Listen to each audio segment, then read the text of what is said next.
आपण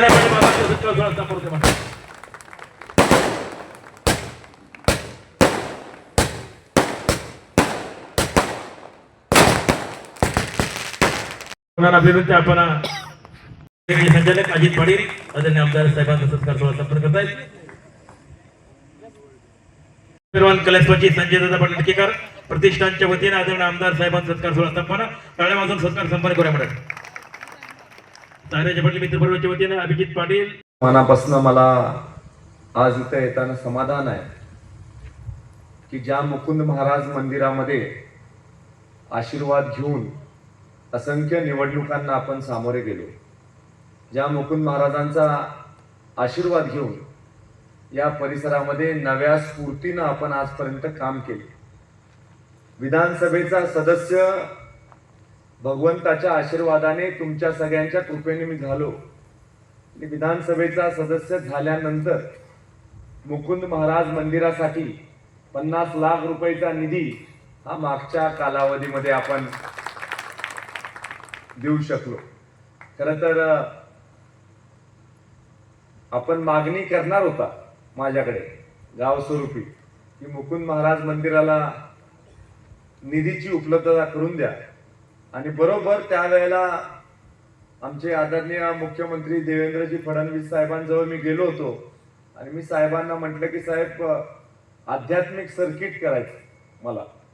साहेब म्हटले कुठं करायचं आध्यात्मिक सर्किट? मी म्हटलं आमचे 2 गावं आहेत, रेठरे बुद्रुक आणि आटके, या 2 गावांचं तर आपण सध्या सर्किट करू, मग बाकीचं परत बघू. साहेब म्हटले ठीक आहे, मग काय आवश्यकता आहे? तर मी म्हटलं की आमच्या रेठरे बुद्रुक गावाला 1.5 कोटी रुपयाचा निधी आता लगेच आपण उपलब्ध करून द्या, आणि आमचं दुसरं आटके गाव आहे त्याला एक 50-1 लाख रुपयाचा निधी, असा 2 कोटी रुपये पर्यटन मधनं आम्हाला उपलब्ध करून द्या.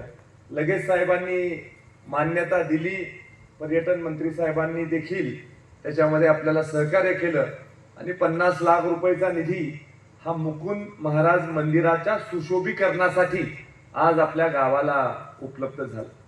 आज इथं येत असताना एक वेगळ्या प्रकारची माझी भावना आहे. मला असं वाटतं की असंख्य महाराष्ट्रामधले भाविक या देवाचं दर्शन घ्यायला येत असतात. एक जागृत देवस्थान म्हणून या मंदिराकडे पाहिलं जातं, त्यामुळं या सबंध परिसराचं सुशोभीकरण आणि त्याचबरोबर आपल्याला एक मास्टर प्लॅन या मंदिराच्या सुशोभीकरणाच्या बाबतीत देखील हा भविष्य काळामध्ये करणं गरजेचं आहे. मला असं वाटतं की आपला जो सभामंडप आहे तो देखील नवीन करण्याच्या बाबतीमधलं काम आपण येणाऱ्या काळामध्ये करूया, आणि एक नवीन सुसज्ज असा सभामंडप, आणि त्याबरोबर हा समोरचा जो भाग आहे हा देखील आपल्याला एन्क्लोज करता येतो का, हा देखील आपण विचार करावा, आणि पूर्ण हे स्ट्रक्चर हे नवीन या परिसरामध्ये करावं. आपण बिलकुल निधीची काळजी करू नका, जेवढे लागतील तेवढे पैसे हे आटक्याला आपण देऊ, आणि हा पूर्ण नवीन परिसर निर्माण करण्याच्या बाबतीमध्ये एक पाऊल टाकू. कळसाचं काम देखील अत्यंत चांगल्या पद्धतीने चाललेलं आहे. माझा हा प्रयत्न राहणार आहे की मंदिरापासून खाली जाणाऱ्या पायऱ्या हा अगदी नदीकाठापर्यंत गेल्या पाहिजेत, आणि नदीकाठाला माझा संकल्प आहे की रेठरे बुद्रुकला आणि अटक्याला हे बोटीनं जोडायचं, म्हणजे बोटीची वाहतूक करायची, आणि त्यामुळं नदीकाठी अटक्याला देखील घाट करायचा, आणि रेठरे बुद्रुकला तर खूप विस्तृत प्लॅनिंग आम्ही घाटाचं केलेलं आहे. आणि त्यामुळं जो ज्योतिबाचं दर्शन करण्यासाठी रेठऱ्यामध्ये येतो, महादेवाचं दर्शन करण्यासाठी आमच्या गावामध्ये येतो, विठ्ठल रुक्मिणी मातेचं दर्शन करण्यासाठी गावामध्ये येतो, त्या भाविकांनी बोटीनं मुकुंद महाराज मंदिरापर्यंत त्याला येता यावं अशा प्रकारची सोय आणि सुविधा ही येणाऱ्या काळामध्ये आपल्याला करायची. आणि त्यामुळे ह्या दोन्ही गावांना रस्त्यांनी तर आपण जोडलेलंच आहे, पण आज खऱ्या अर्थानं मला पाण्याच्या माध्यमातून देखील पाण्यामध्ये आपण जलवाहतूक या 2 गावांच्या मध्ये करण्याच्या दृष्टिकोनाचं नियोजन येणाऱ्या 3 वर्षामध्ये निश्चित स्वरूपी आपल्याला करायचं. आपल्याला खूप मोठं नैसर्गिक सौंदर्य, आपल्याला नदीकाठी आपण जन्माला आलो, आपलं गाव नदीकाठी वसलं, हे देखील आपल्यासाठी अत्यंत भाग्याची गोष्ट आहे. आणि त्यामुळे ह्या अटके गावाकडे पाहत असताना अत्यंत चांगली शेती करणारे शेतकरी ज्या गावामध्ये आहेत ते अटके गाव, अत्यंत व्यवस्थित शेती करणारे आणि आपल्या शेतीकडे व्यावसायिक दृष्टीनं पाहणारे शेतकरी देखील आपल्या अटके गावामध्ये, उच्च विद्याविभूषित शेतकरी कुठल्या गावामध्ये आहेत तर आपल्या अटके गावामध्ये आहेत. आणि सगळ्यात जास्त ऊस देणाऱ्या गावांपैकी एक गाव कुठलं जर का असेल तर यशवंतराव मोहिते कृष्णा सहकारी साखर कारखान्याच्या यादीमध्ये पहिल्या 5 मध्ये आपलं अटके गाव आहे. ही देखील वस्तुस्थिती आपल्याला लक्षात घेणं गरजेचं आहे. आज त्यामुळं मी दुसरा एक संकल्प या कार्यक्रमाच्या निमित्तानं करतो. सरपंच मॅडमने आता मार्गदर्शन केलं. आपल्याला माझं खुलं आव्हान आहे की गावामधले जेवढे पानंद रस्ते असतील, एक आणि एक पानंद रस्ता येणाऱ्या काळामध्ये आपण पूर्ण करायचा. सगळे पानंद रस्ते गावामधले आपण पूर्ण करायचे. सगळे शेत रस्ते हे देखील आपल्याला येणाऱ्या काळामध्ये पूर्ण करायचे. कुठलाही रस्ता अटक्याचा शिल्लक राहिलाय असं आपल्याला 3 वर्षामध्ये बघायचं नाही. त्याचं देखील नियोजन येणाऱ्या काळामध्ये आपल्याला करायचं. पूर्वीच्या काळामध्ये आपण मातोश्री पानंद रस्ता दुरुस्ती योजनेतून काही रस्ते मंजूर केले होते. मातोश्री पानंद रस्ता दुरुस्ती योजना ही भरत गोगावले साहेबांच्या डिपार्टमेंटच्या अंडर येते आणि त्यामुळे रोजगार हमी डिपार्टमेंटच्या अंडर येत असल्यामुळं ते रस्ते पूर्ण करण्यासाठी काही नियमावलीचं पालन करावं लागतं. जसं की आपल्याला लेबर आणि त्यांचं जॉब कार्ड असल्याशिवाय त्या रस्त्याचं काम आपण करू शकत नाही. पण मला लक्षात आलं की आपले सगळेच रस्ते करायचे असतील तर आपल्याला दुसरं काहीतरी केलं पाहिजे. आणि आदरणीय बावनकुळे साहेबांनी महाराष्ट्रातल्या सगळ्या शेतकऱ्यांचे प्रश्न मार्गी लावण्याच्या दृष्टीने एक महत्वाचं पाऊल टाकलं आणि मुख्यमंत्री बळीराजा पानंद शेती रस्ता योजना ही महाराष्ट्रामध्ये आणली. ज्या वेळेला याचा ठराव विधानसभेमध्ये मांडण्यात आला, बिल विधानसभेमध्ये आणलं, त्यावेळेला अभिनंदनाचा ठराव मांडण्याची जबाबदारी अनेक लोकांमध्ये माझ्यावर देखील होती आणि अभिनंदनाचा ठराव देखील मी विधानसभेमध्ये याच्या विषयी मांडला. मला नक्की खात्री वाटते की आपल्या गावामध्ये भविष्य काळामध्ये मोठ्या प्रमाणावर कृष्णा सहकारी साखर कारखान्याचा एक प्रकल्प आपण राबवायचा. तो प्रकल्प असा असणार आहे की आपल्या गावामध्ये ऊसाचं उत्पन्न वाढवण्यासाठी मायक्रो प्लॅनिंग करण्याच्या बाबतीमधला संकल्प हा कृष्णा सहकारी साखर कारखान्याच्या माध्यमातून आपण राबवायचा. जे काही महत्वाचे ट्रायल प्लॉट्स आपल्याला घ्यायचे ऊस उत्पन्न वाढीच्या बाबतीमध्ये ते अटक्यामध्ये घेण्याच्या बाबतीमधला देखील प्रयत्न हा येणाऱ्या काळामध्ये आपण करायचा. आदरणीय सुरेश बाबांना आपण सत्तेची सूत्र 2015 साली सोपवली. 2015 पासून 2026 पर्यंत 11 वर्षाच्या कार्यकालामध्ये टप्प्याटप्प्यानं या कारखान्याचं आधुनिकीकरण करण्याचं काम हे आदरणीय सुरेश बाबांच्या माध्यमातून झालं. 2015 साली आपल्या कारखान्याची गाळप क्षमता 7200 मेट्रिक टन प्रतिदिन इतकी आपली गाळप क्षमता होती. 11 वर्षामध्ये टप्प्याटप्प्यानं आपली गाळप क्षमता आपण 12,000 टनापर्यंत नेली. आपली गाळप क्षमता वाढवणं तितकं सोपं काम नव्हतं. जुनी मशिनरी होती, जुनी यंत्रसामुग्री होती. अजून देखील 1959 साली चाललेली मिल ही कारखान्यामध्ये कार्यरत आहे. ती मिल छोटा टँडम आपला जो आहे किंवा छोटी मिल जी आहे ती 1959 साली पहिल्यांदा चालली. आज देखील व्यवस्थितरित्या आपण ती मिल चालू. काही ठिकाणी मोटर 1970 साली 80 साली बसवलेल्या. नवीन मोटर बसवायची झाली तर त्याचं सिंक्रोनायझेशन जुन्या मोटर बरोबर करायचंय. एका बाजूला मोटर 1970 साली बसवलेली आहे, दुसऱ्या बाजूला मोटर मात्र तुम्ही 2022 साली 23 साली घेतलेली आहे. अनेक जुनी इक्विपमेंट आहे, त्याचं सिंक्रोनायझेशन नवीन इक्विपमेंटवर करायचं होतं. आणि हे सगळं करत असताना आपल्याला अनेक टेक्निकल सल्लागारांचा त्या ठिकाणी आपल्याला सल्ला घ्यावा लागला, टेक्निकल एक्सपर्ट्सचा सल्ला घ्यावा लागला आणि त्यानंतर कारखान्याचं धोरण आपण निश्चित केलं. आपल्याला लगेच जर का विस्तार करायचा असता, सगळी नवीन मशिनरी बसवायची असती तर खूप मोठा खर्च झाला असता. एवढा मोठा खर्च केला तर ऊसाच्या दरावर देखील परिणाम झाला असता. आणि त्यामुळे आदरणीय सुरेश बाबांचं एक स्वप्न होतं की आपण जे काही कारखान्यामध्ये आधुनिकीकरण करू, नवीन प्रकल्प करू, त्याचा परिणाम कधीही ऊसाच्या दरावर झाला नाही पाहिजे. आणि त्यामुळे आपल्याला वेळ लागला, हळूहळू आपण गोष्टी केल्या, चांगल्या पद्धतीने केल्या आणि आज आपली अशी परिस्थिती आहे की कारखाना सातत्यानं 12,000 मेट्रिक टन प्रतिदिन या क्षमतेने चालतो. आणि या गळीत हंगामाच्या निमित्तानं आपण 107 दिवसामध्ये 14,19,000 टनाचं गळीत करून महाराष्ट्रामध्ये सहकारी तत्वाच्या कारखान्यांमध्ये 2 नंबरचं गळीत राज्यामध्ये करण्याचं काम हे आपण यशवंतराव मोहिते कृष्णा सहकारी साखर कारखान्याच्या माध्यमातून केले। या 11 वर्षामध्ये आपण इथेनॉलचा प्रकल्प उभा केला। 1,58,000 लिटर क्षमतेचा प्रतिदिन इथेनॉलचा प्रकल्प उभा केला। आपण डिस्लरीचं एक्सपान्शन 90,000 लिटर पासून 1,40,000 लिटर पर्यंत केलं। आपण सल्फर रिमूव्हिंग सिस्टीम सारखी एक प्रदूषण कमी करण्यासाठीची सिस्टीम कारखान्यामध्ये कार्यान्वित केली। आपण आज 1,00,000 लिटर वर्षाला लिक्विड फर्टिलायझर करून आपल्या शेतकऱ्याला देतो। आपण मोठ्या प्रमाणावर सेंद्रिय खत करून आपल्या शेतकऱ्याला देतो। आपण कारखान्याची स्टीम एफिशियन्सी वाढवण्याच्या बाबतीमधलं काम केलं। जिथं आपल्याला लागणारी वाफ 52% पर्यंत लागत होती, ती आता मॉडर्नायझेशन करून आधुनिकीकरण करून फक्त 30% वाफ आपल्याला लागते आणि त्याच्यामुळे बगॅस सेव्हिंग होतं। ज्या कारखान्याला एकेकाळी कारखान्याचे बॉयलर चालवायला बगॅस विकत घ्यायला लागायचा, तोच कारखाना मोठ्या प्रमाणावर बगॅस आज विकतो। त्यातून मिळणारं उत्पन्न हे शेतकऱ्याला वाढीव भाव देण्यासाठी वापरतो। ही खऱ्या अर्थानं उपलब्धी आज आपल्या कृष्णा सहकारी साखर कारखान्याची म्हणावी लागेल।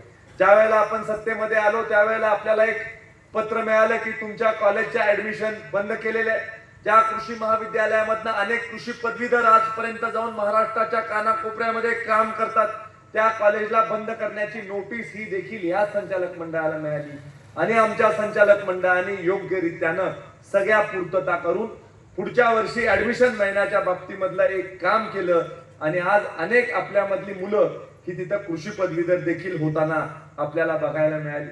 एवढ्यावरच आपण थांबलो नाही तर कारखान्याचा ऊस विकास कार्यक्रम मोठ्या प्रमाणावर आपण राबवतो। जयवंत आदर्श कृषी योजना मोठ्या प्रमाणावर आपण राबवतो।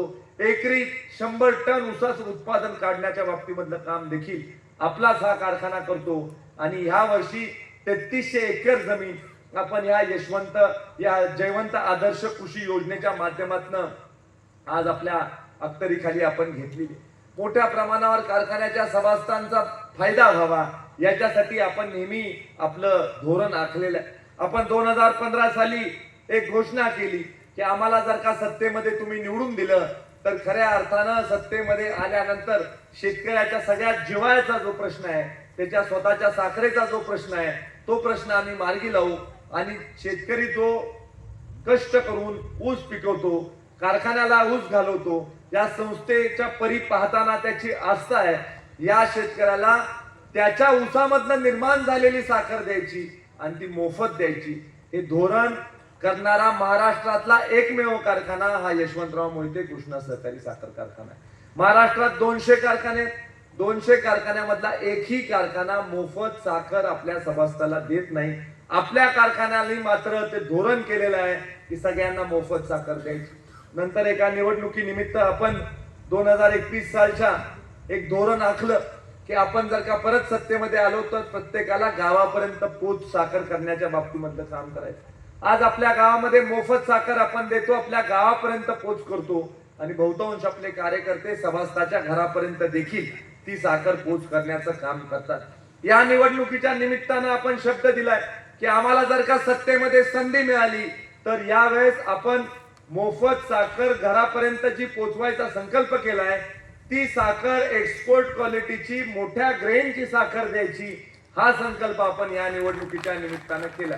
आणि माझं एकच स्वप्न आहे की ज्या वेळेला आमच्या सभासदाला दिलेली साखर आमचा सभासद हातात घेईल आणि दुसरी कुठलीही साखर दुसऱ्या हातात घेईल, त्यावेळेला त्याला अभिमान वाटला पाहिजे की जोरदार माझ्या कारखान्याने मला साखर पुरवलेली आहे, इतक्या चांगल्या दर्जाची प्रतीची साखर ही त्या सभासदाच्या हातामध्ये असली पाहिजे। आणि त्याच्यासाठी सगळ्या पद्धतीचं नियोजन हे भविष्य काळासाठीचं आम्ही आत्ताच करून ठेवलेलं आहे आणि निश्चित स्वरूपी या निवडणुकीमध्ये आपण साथ दिल्यास हे देखील काम आपण येणाऱ्या काळामध्ये करू। आपल्या सहकारी तत्वावरच्या पाणी पुरवठा योजनांची पाणीपट्टी कमी करण्यासाठीचा आपला प्रयत्न आहे। मी आदरणीय राधाकृष्ण विखे पाटील साहेबांजवळ 3 तास बैठक केली आणि विखे पाटील साहेबांना मी एकच गोष्ट सांगितली की ज्या योजना शेतकरी सभासदांनी स्वतःची योजना त्याला करायला परवडत नाही म्हणून सामूहिकरित्या केलेल्या आहेत, त्या योजनांचं वीज बिल माफी आपण का करत नाही?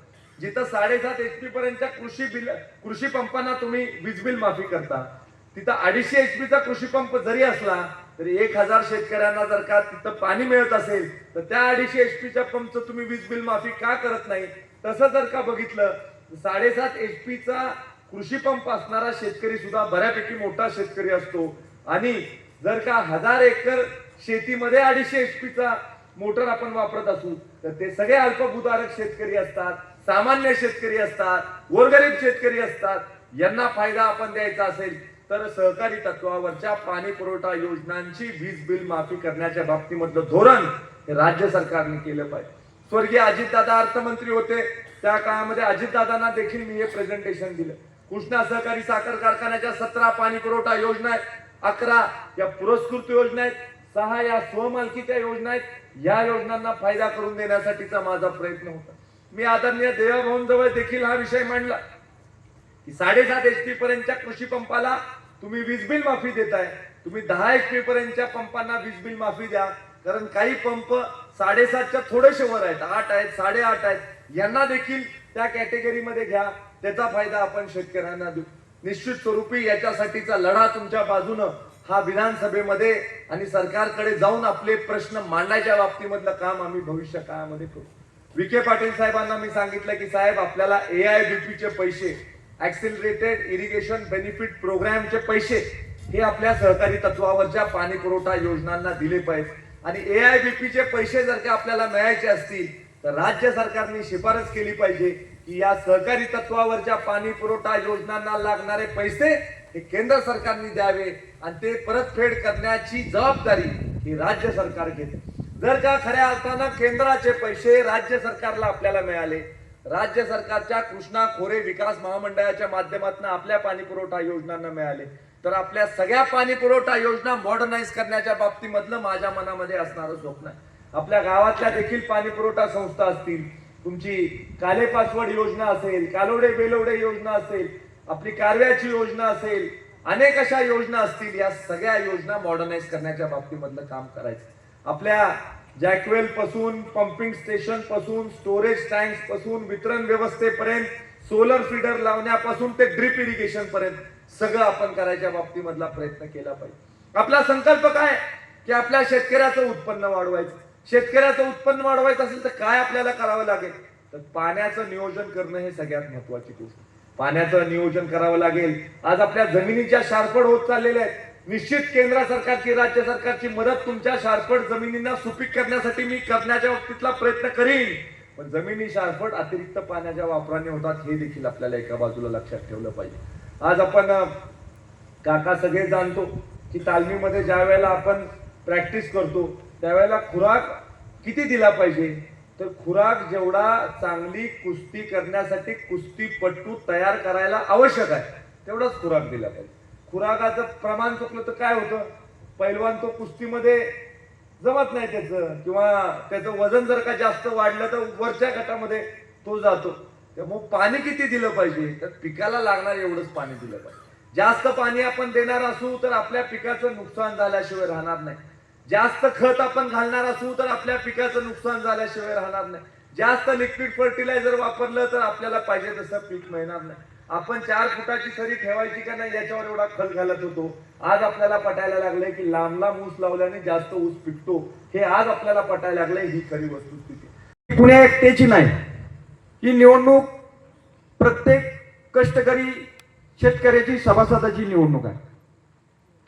आपल्याला आज आपण या ठिकाणी उपस्थित आहात पण माझ्यासारख्या एका शेतकरी सभासदाला या ठिकाणी आवर्जून सांगावं वाटतं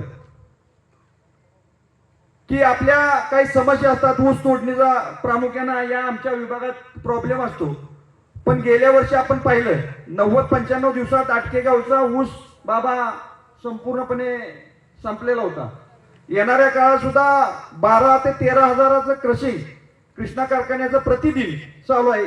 भविष्यात ते 15-16 हजारावर जाईल. त्यामुळे तोही प्रश्न या आपल्या गावातील सभासदांचा संपुष्टात येईल. विकासाचे अहोरात्रपणे प्रयत्न आमदार साहेबांचे चालू असतात. बाबा आमच्या गावाला आपण खूप काही आपल्या विकासात्मक दृष्टिकोनातून भरपूर अशा गोष्टी दिल्या. माझी एक कळकळीची विनंती आहे, ज्या आप्पा भाऊनी अनेक वर्ष सातत्यानं या गावावर प्रेम केलं, एक जवळचं हक्काचं गाव म्हणून विश्वासानं या ठिकाणी प्रत्येक ग्रामस्थावरती प्रेम केलं. अनेक वर्ष आमची शेती बागायत आहे आणि त्याचा दुष्परिणाम आम्हाला येणाऱ्या काळामध्ये आता जाणवू लागलेला आहे. या ठिकाणी मी आवर्जून बाबा आपल्याला उल्लेख करून सांगतो, 2-3 वेळा आपण सुद्धा या गोष्टीचा आढावा घेतलेला आहे की खारपड जमीन होण्याच्या दृष्टीनं अति पाण्याचा वापर यामुळं आमच्या शेतीकडे थोडंसं गांभीर्याने आता आम्हाला पाहण्याची वेळ या ठिकाणी आलेली आहे. नैसर्गिक स्रोत पुनर्जीवित करण्याचा हा राष्ट्रीय एक कार्यक्रम आहे. तो प्रामुख्याने आम्हाला आमच्या आटके गावाच्या शेतीसाठी आपण अंमलात आणावा ही या सभेच्या निमित्तानं मी आपल्याला विनंती करतो.